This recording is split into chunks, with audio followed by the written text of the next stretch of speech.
Alright, what is up YouTube? Welcome back to another video. Today we have a very special one. So I recently ran a marathon known as License-thon.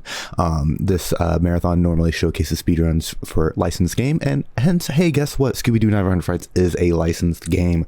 So what I did is I decided to submit all bosses no CE for the marathon, and actually got accepted into it, and I actually kicked off the event. So this was the very first run of the entire event. I was pretty nervous for this one, but I was pretty confident because I had a fellow commentator and all bosses world record holder and creepy early Coley_02 with me on the docket. So he was commentating with me. I had a blast, honestly. This was a really fun run. I'm pretty proud. This is one of my best marathon performances. So without further ado, just sit back, enjoy the video, and learn a bit. Learn a bit about all bosses, because this category is sick. Sicko mode. Travis Scott. All right, what's up everyone, and welcome to License-thon.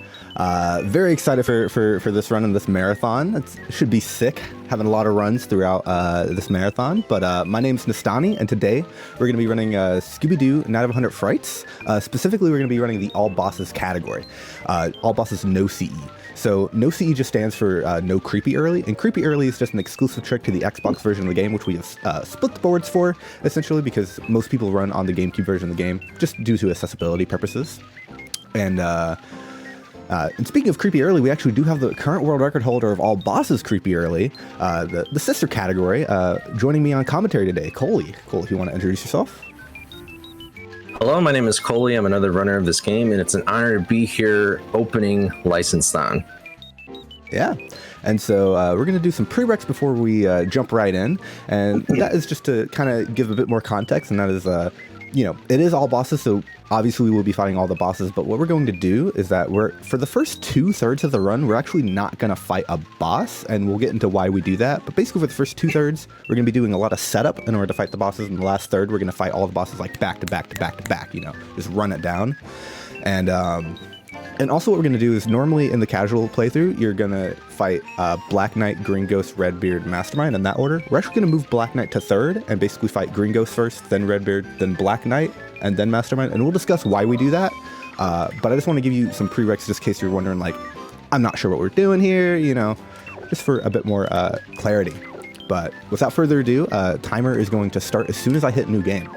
So 3, 2, 1, go. All right, so Scooby-Doo 900 Fights is a 2.5D/3D like platforming, action platforming Metroidvania, meaning that there are tons of upgrades that we're going to be collecting throughout the run, which allow us to get to new areas and also to defeat the bosses of the game. And so we're going to be using these upgrades. Also, fun music glitch here.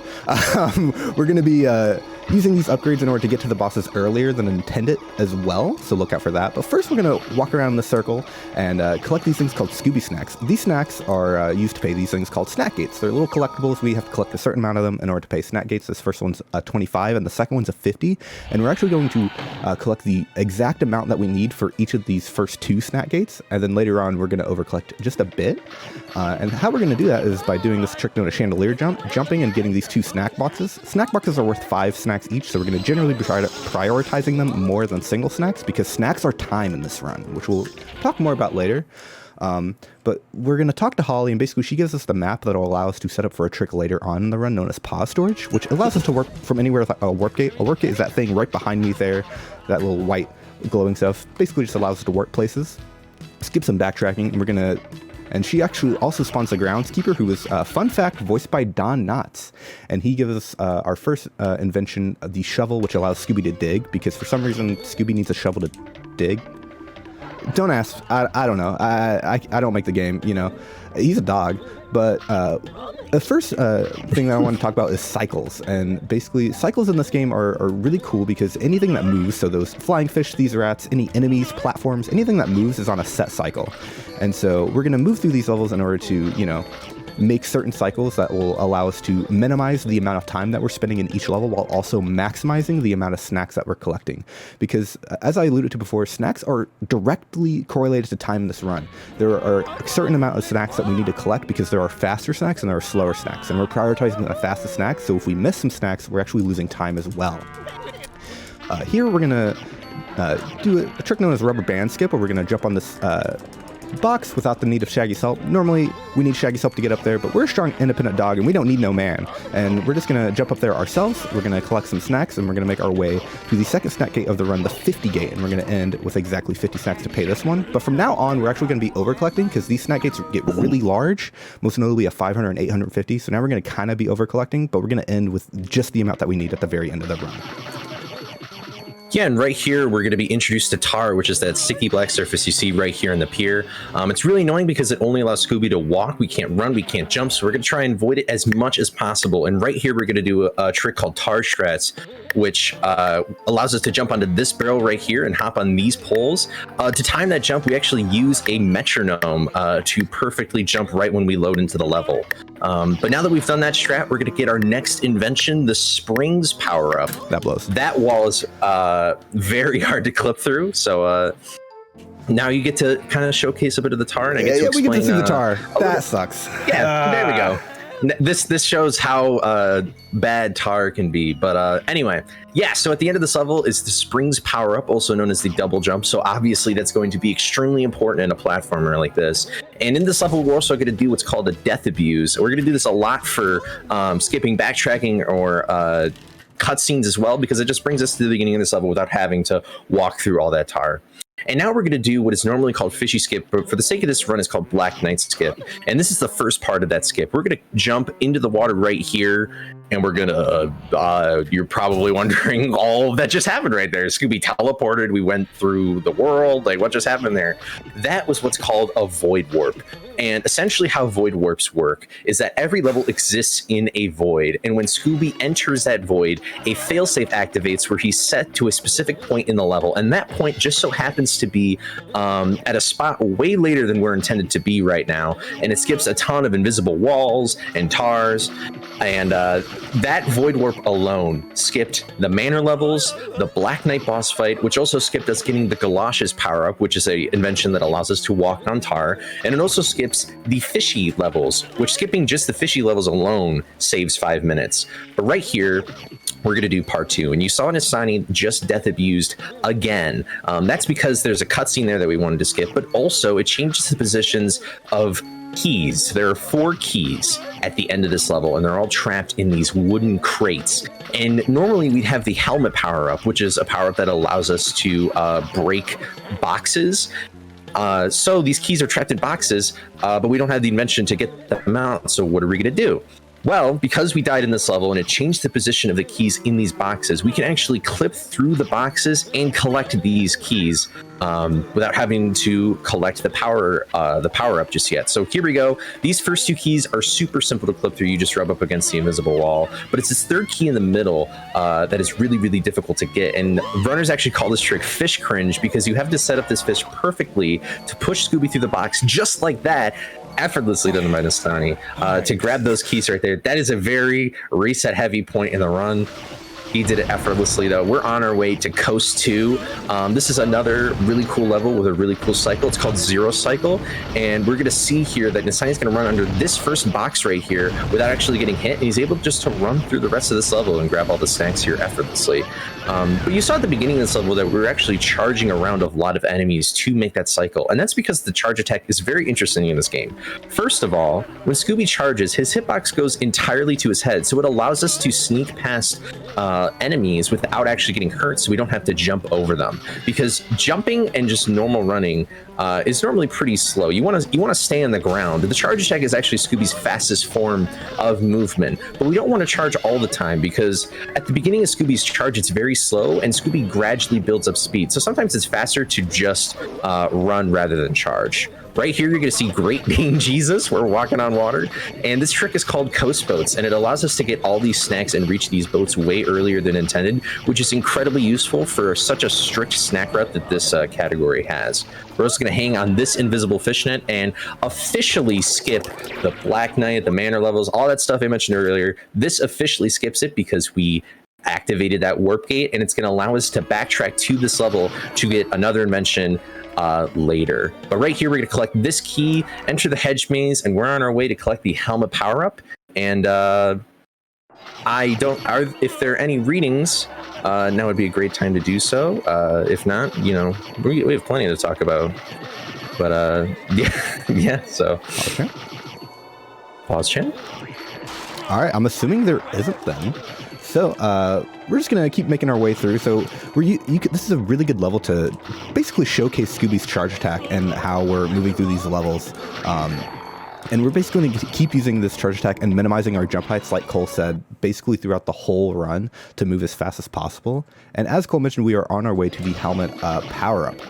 And so the helmet upgrade, you might be wondering, well, couldn't we have used this upgrade earlier when we were in Coast 1 doing that really hard key skip with the fish?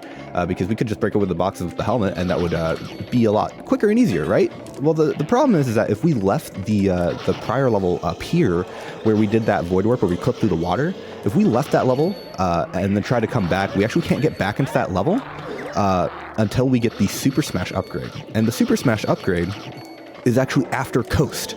And so basically by doing fishy skip, and basically since we can't do that, since we can't get back in, we need to move the helmet later on, which is why we're going to it now. And here we're going to do another trick known as SCS or Skull Cliff Skip, which is, you could do this one at home, just hold up left on the D-pad and you're just clip right through that gate, and now we are in Misbehavin' Kaza Caven. Now, you might be wondering, why are we here? We shouldn't be here for a very long time. Normally you have both the helmet and the Super Smash upgrade before we get here. But by clipping through that gate, we can actually get to Misbehavin', and the reason that we're here is because going through the Skull Cliff levels backwards is actually faster than going through the hill levels forwards. And that is because there's a really long auto-scroller, and just pause. You see the slope here? We're going to come back to this later, but just pay attention to it because we're actually going to be back in here later on when we're making our way to Green Ghost. But that's because like the hill levels, there's a very long auto-scroller. There's also just more hill levels in general than the Skull Cliff levels, and that's because the helmet is actually located at the beginning of the Skull Cliff levels or at the end of the Hedge Maze levels, which are all connected. And a big reason why it saves time is because of this trick right here, which is we're going to do another Void Warp by using that piece of stalactite on the wall to clip out of bounds. Now we're out of bounds. We're going to kind of walk along the wall here, over here, and we're going to do something known as a skid jump. If I can get up the wall. And basically what this is we're going to charge and release the R button and then jump. And we're actually jumping over a death plane there in order to hit the void, in order to get fully out of bounds so we can void warp again. And specifically how void warping works, well, first of all, the skid jump is basically we release R button and we just get more coyote frames, which is basically more frames before we have to input a jump so we can jump later on and make it over that death plane. But what that void warp did is allow us to skip the entirety of Skull Fort. Skull Fort is the second longest level in the game. It's about a minute and a half. So by doing that roughly 30-second long setup and void warp, we actually skipped the second longest level in the game, and that saves us a whole minute. And actually doing Skull Cliff levels backwards in general saves 3 whole minutes, and so 1 whole minute of that is just that alone. So it's really beneficial in order to get to the helmet just the fastest way possible.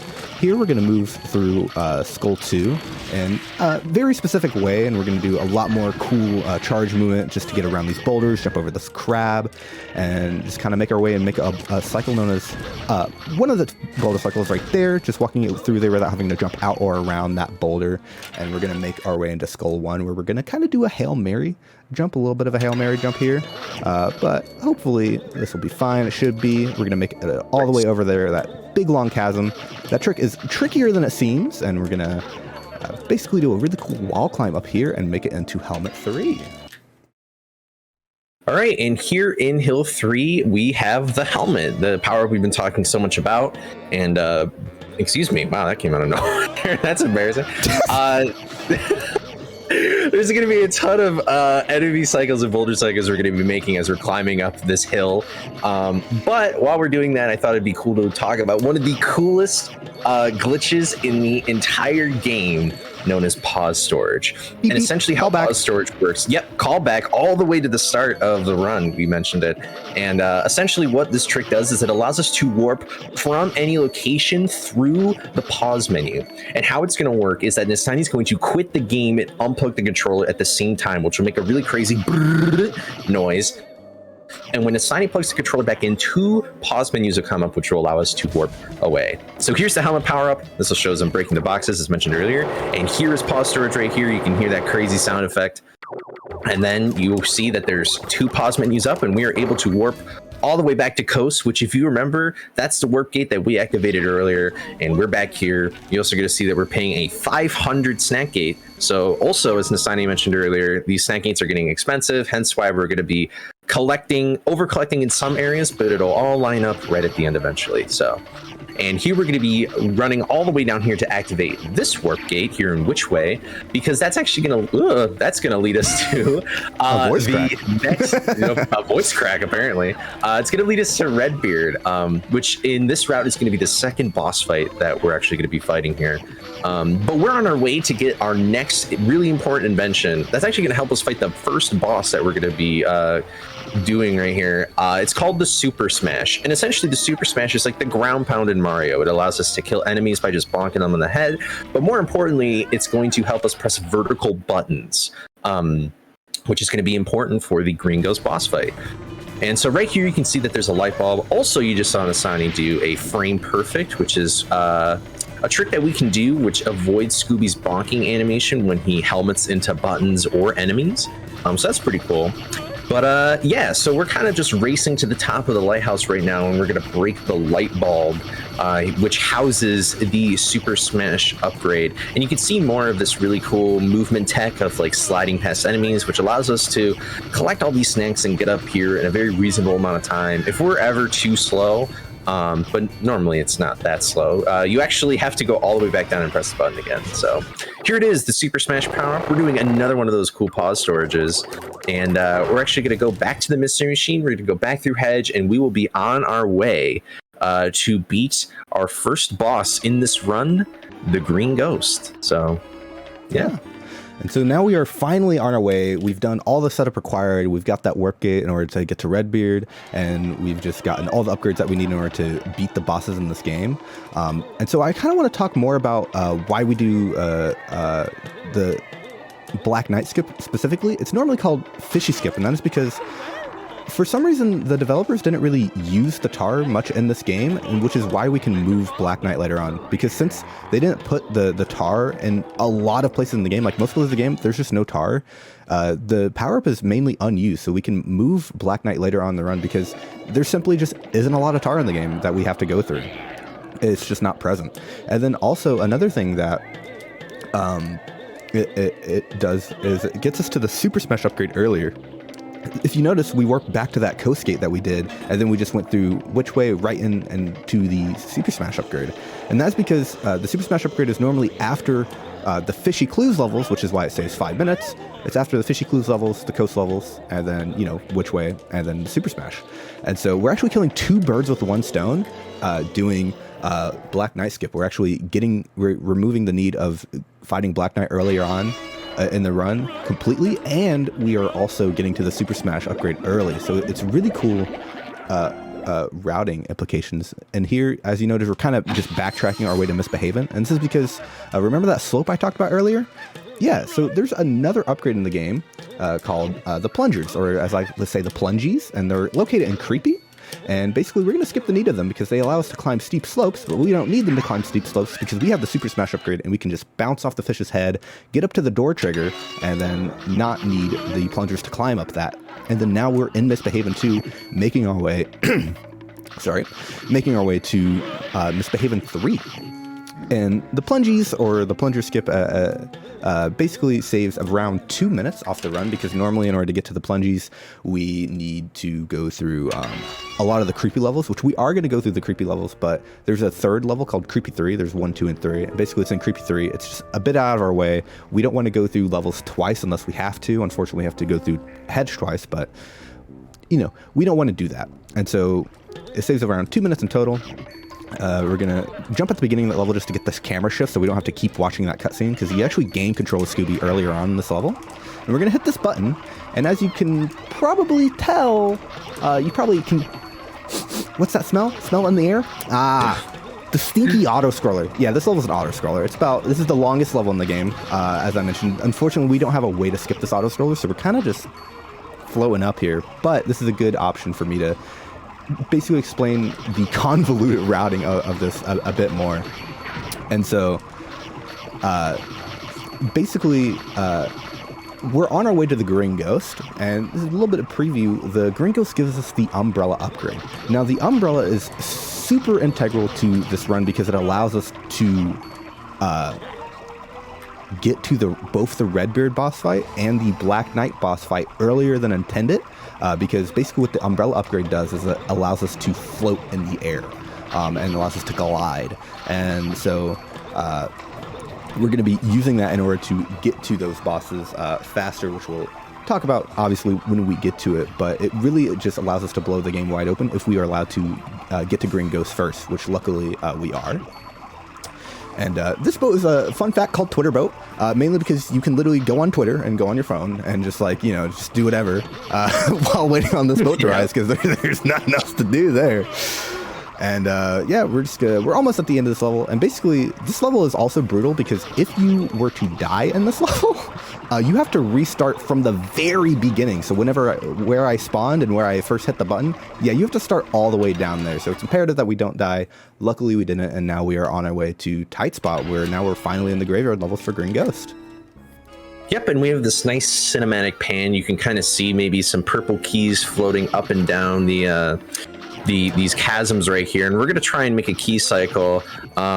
It's dubbed by the community as Beat My Keys. Don't ask why it's called that, but essentially that's the cycle right there. Sometimes the ghosts can get in the way because they're RNG, and yeah, we're just cruising right through to the next grave plot level. We're going to instantly die because we hate Scooby. I'm just joking. We're just death abusing to skip a cutscene. And then we're going to do this room a little bit out of order, because normally this is sort of like kind of an auto-scroller. It basically is an auto-scroller.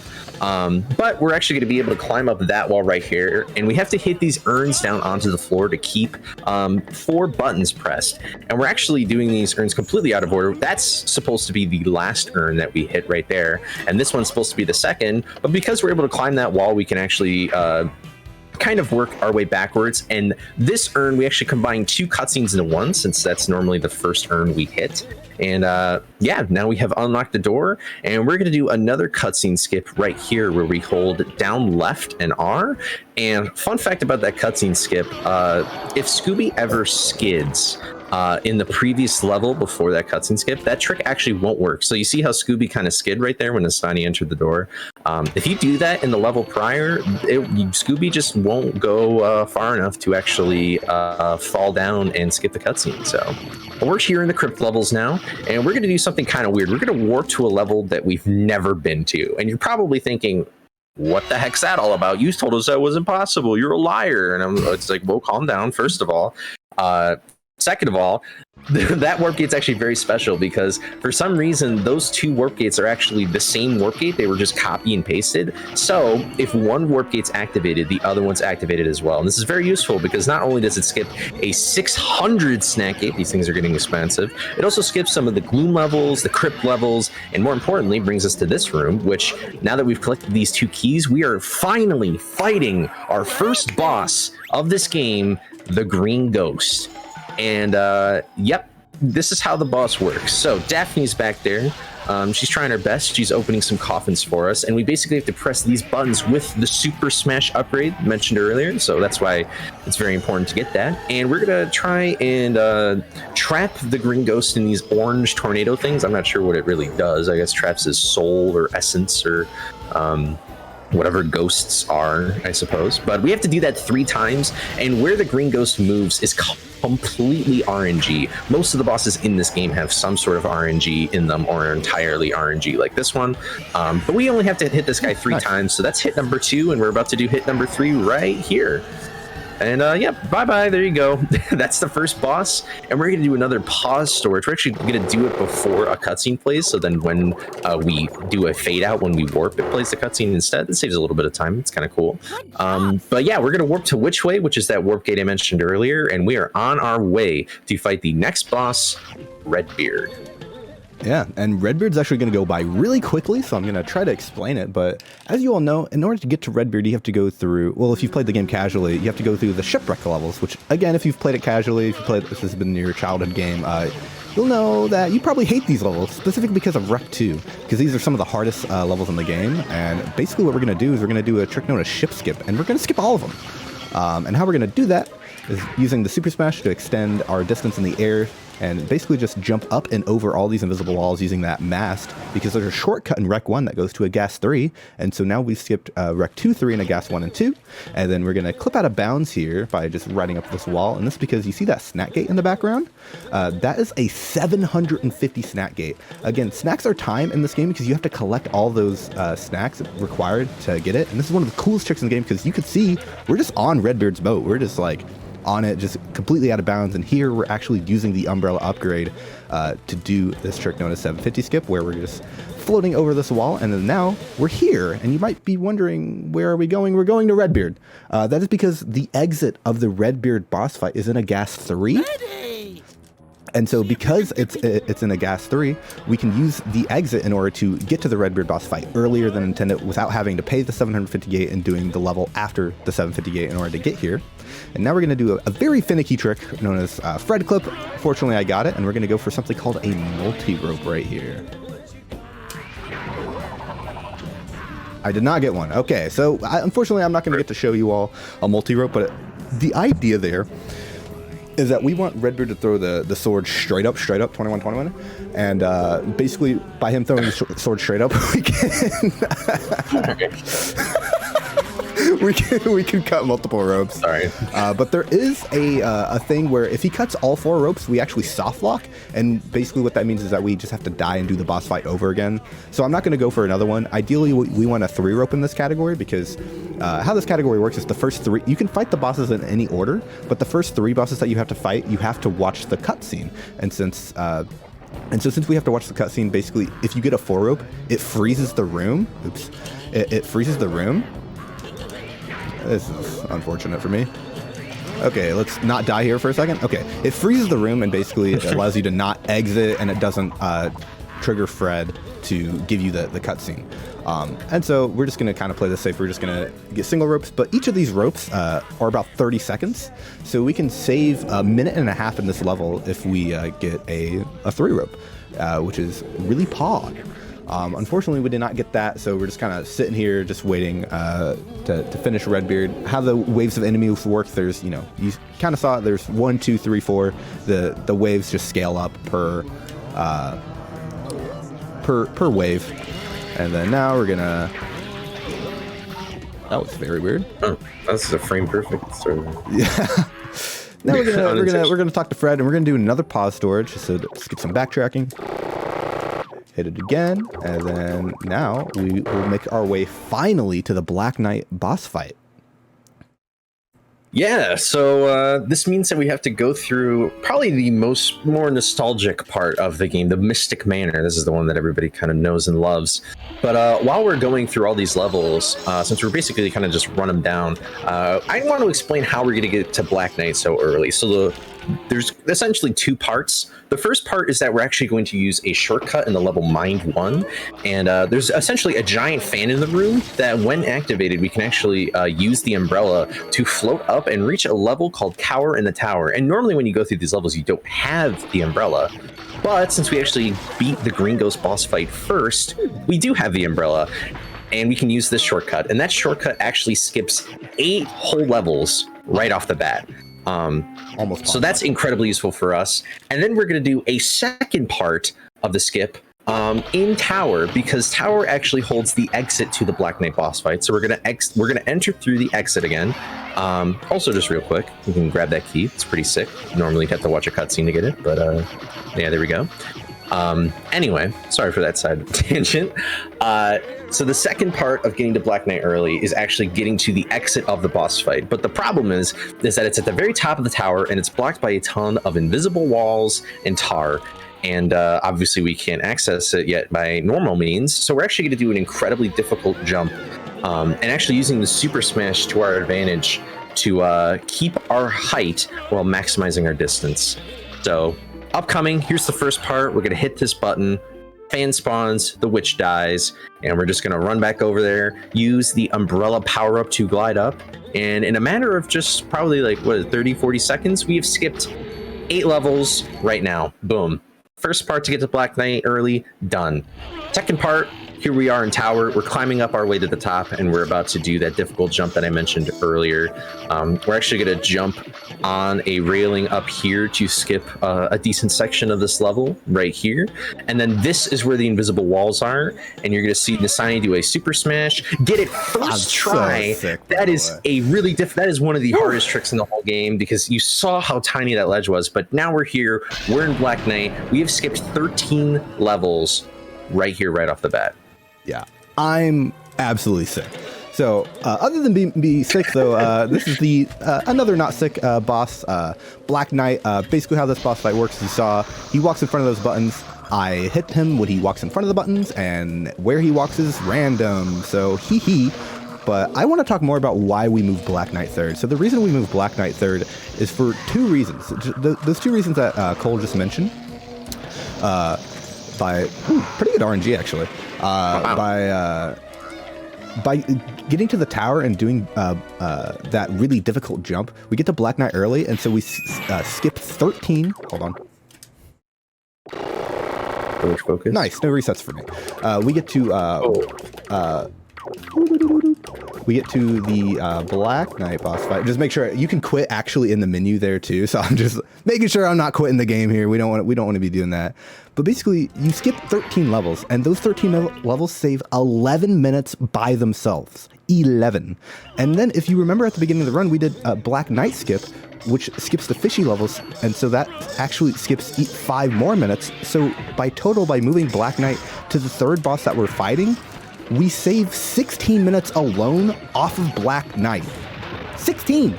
Just by moving him, just by putting him later on. We're just like, bloop, bloop, put him later on, and we save 16 whole minutes. It is crazy the amount of time save that Black Knight gives us by fighting him third rather than first. And you might notice that we are now on our way to Mastermind, and if you know the casual route, you'll know that we're missing an invention, and that invention is the soap upgrade. Basically what the soap allows us to do is just allows us to put a soap bubble around enemies and use them as platforms.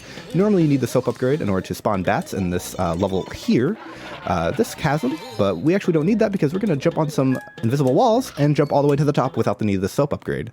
And normally in order to get the soap upgrade, we need to go through all the basement levels, which is about 4.5 minutes to go get the soap upgrade. And so by doing this, we just skipped 4.5 more minutes off the run by just skipping another invention that we just don't need because we don't need it for Mastermind.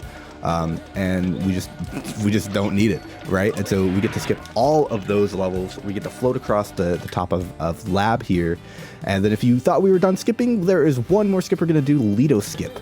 And how Lido Skip work is that we're actually going to jump off. We're going to take the unintended route into Lab 2, and we're going to jump off some seemingly invisible ledges, but these are actually visible ledges. I'm actually jumping along the wall here. You can see on the wall right there. We're jumping all the way around the wall to get up to this the final snack gate, which we have exactly 850 snacks, which we're going to pay with exactly 0. So if you thought I was over collecting, we end it right on the money.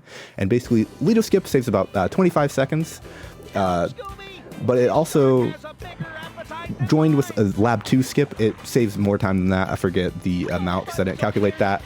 But basically, we skip Lab 2 and 3. In Lab 2, there's a button that we need to activate to spawn platforms, and we float down from Lab 3. We skip Lab 2 and Lab 3 with that trick. And you see Shaggy there floating. We're gonna... we don't care about him. He's dead. We're gonna just clip through this wall because we don't need him. Bye-bye. Yep.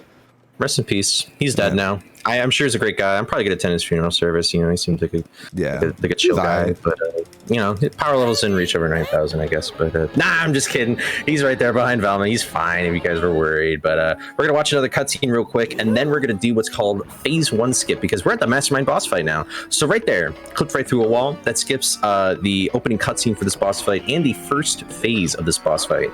And as you can see right here, enemy wave. This enemy wave is going to spawn. There's normally 3 here, but we're actually gonna skip 2 of them.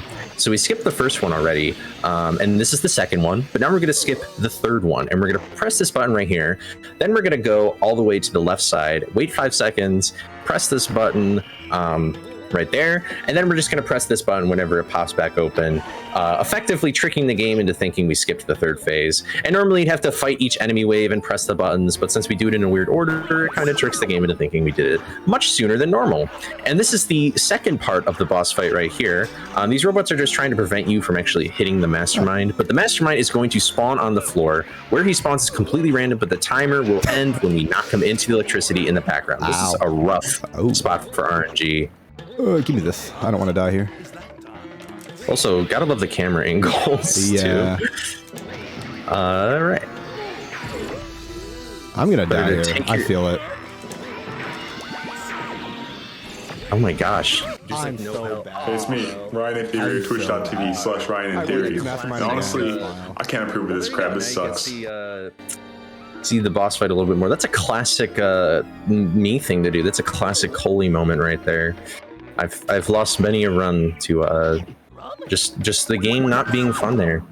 But yeah, you saw the stuff that like comes out of the enemies right there. That those boxes. That's normally those are gum like collectibles, which is the item for Redbeard, which kind of stinks because it doesn't give you that much health. But here you can see us do phase 3 skip again, and it's actually a very recently found trick. So it saves 20 seconds just by doing that. It's pretty incredible.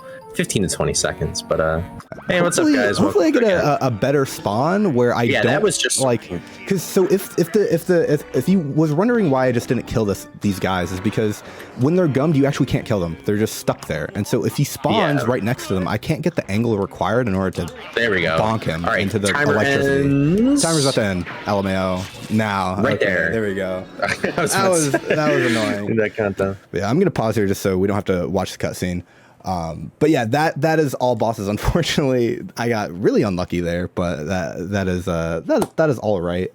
That's how this category goes sometimes. Yeah, man. Sometimes you just get unlucky, and it's all right. And so, Cole, if you want to do your quick shout outs real quick before we get going. Yeah, I stream this game pretty regularly on twitch.tv/Coley_02. And I have a YouTube channel as well where I'm planning on posting a lot of content for this game. So if you just look up Coley Scooby, you'll probably find me. But yeah.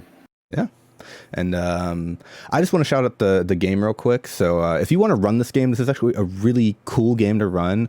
Honestly, like this all bosses route, like other than the pause storages, this is like all bosses is one of the coolest categories to run because you get to see a lot of the game, and most of the tricks are not that difficult. Really, the only difficult trick that we did was the Void Orb, which we have a different routing that doesn't lose that much time. And then we also the only real thing you have to learn is Black Knight early, right? Just that jump that I mentioned earlier. But if you're interested in running the game, there are a ton of people in the community who would be willing to help you. I would be willing to help you. Cole will be willing to help you. We have a ton more people in the Scooby Discord, which is linked on the speedrun.com page for Net of 100 Frights. You can go there if you're interested in learning. We also have other really cool categories and stuff. And yeah, and I'm not one for self-promotion much, but I will do one self-promotion. That is because for the past couple months, I've actually been working on a documentary for this game, Night of 100 Frights. It's centered around the community and like basically like a lot of speedrunning. You see like world records, you see this, you see that, but you don't really see like the community aspect and how like, you know, because I'm sure a lot of you know, if you're in smaller communities, how they can feel kind of like a family at times. And I basically wanted to highlight that in the documentary. And that's coming out in 2 days. It's coming out Sunday. But you shouldn't watch it then because License On is going. So you should watch it on like Monday after License On. Yeah. But that is the only thing I wanted to plug. It's going to be on my YouTube channel. If you look up Nestani Scooby on YouTube, you will find me. I will pop up. And yeah, that's all I have. Let's go. Let's go.